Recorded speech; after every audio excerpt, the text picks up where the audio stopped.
everyone, it's me, Gaby Dunn. You might know me as the other half of this channel. I have a podcast called Bad with Money. The new season is out right now, and we're going to show you a little clip from the episode that came out today. It's about neurodivergence and money. So we talked to an autism advocate and business owner, and then we talked to my partner, Mal Blum, who has ADHD. So we're going to get into the ways that neurodivergence affects money and business and employment, and, workplace fairness and discrimination. So please go give it a listen. And if you like this clip, check it out. It's not just autistic people that won't apply for a job unless they think they tick all the boxes. It's also women, which is another underserved area of our industry that we're banging on about, getting more people that are women. And we know that that makes boards and businesses more successful because we have the stats to prove it from the investment companies. A balanced board with diversity built in is more successful on your bottom line profits. It's proven.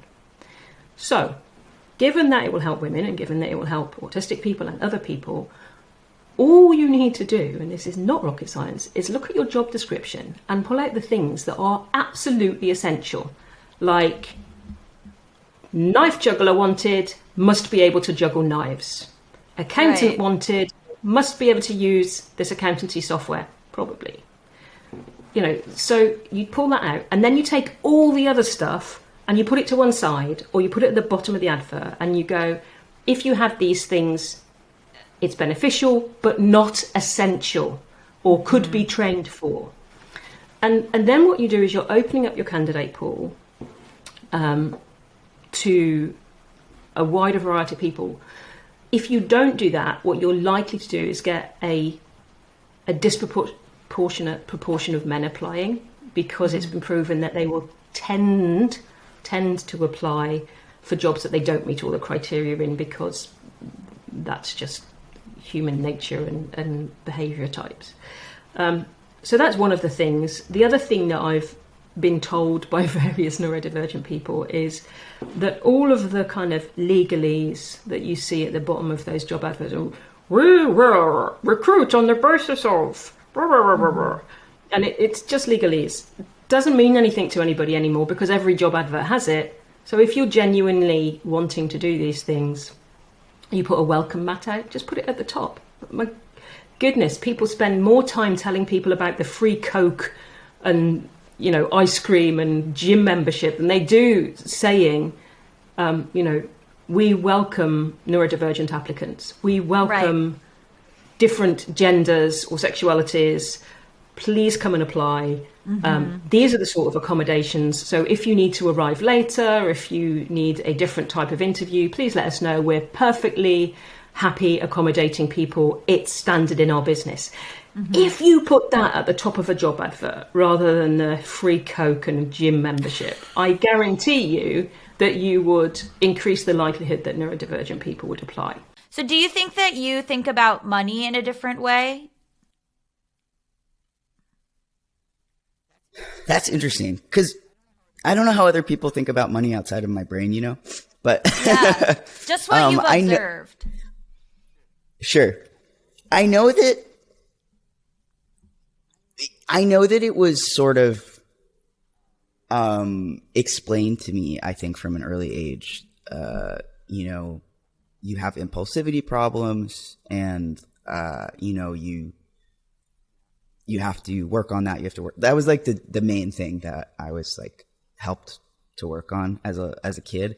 So anything related to impulsivity, I think I've actually done a lot of behavioral work around that. And I think one of those things is money, right? So I remember even being a kid, and this is, feel free to cut this out if you don't like this, but here's my story.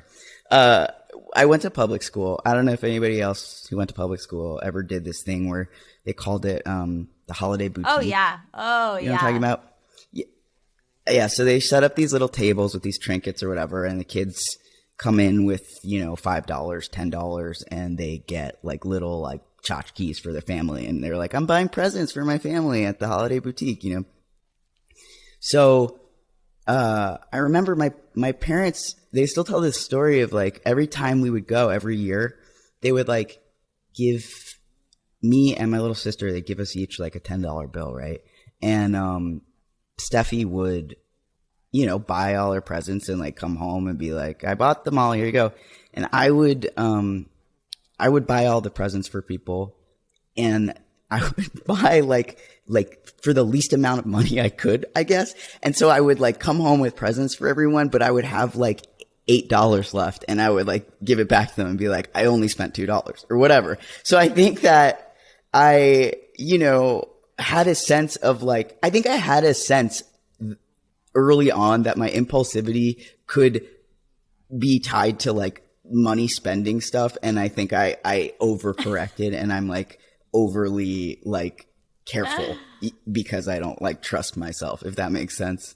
Which is sad that like, you know, from a little kid was like, okay, capitalism, money's going to be a problem for me. Like, it's like, if you bought one eraser, you're like, everyone share this.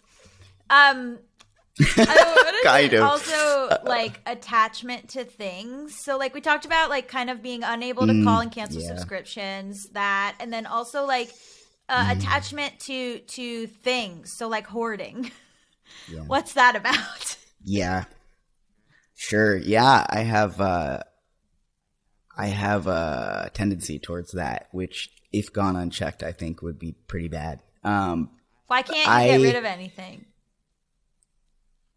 I don't know. I have emotional attachments. I get rid of some things. Yeah. It's just difficult. You have emotional attachments to inanimate objects. I do. Yeah. Yeah. And that's always, I mean, it's hard to know what's right. Like what's anxiety, what's OCD, what's ADHD. I don't know. But, you know, that's also been present since I was a really little kid. Like, you know, my parents got a new kitchen table when I was like 7, and I had like a full meltdown in the store, and I was like, I'll never eat on this kitchen table. You can't get rid of the other kitchen table.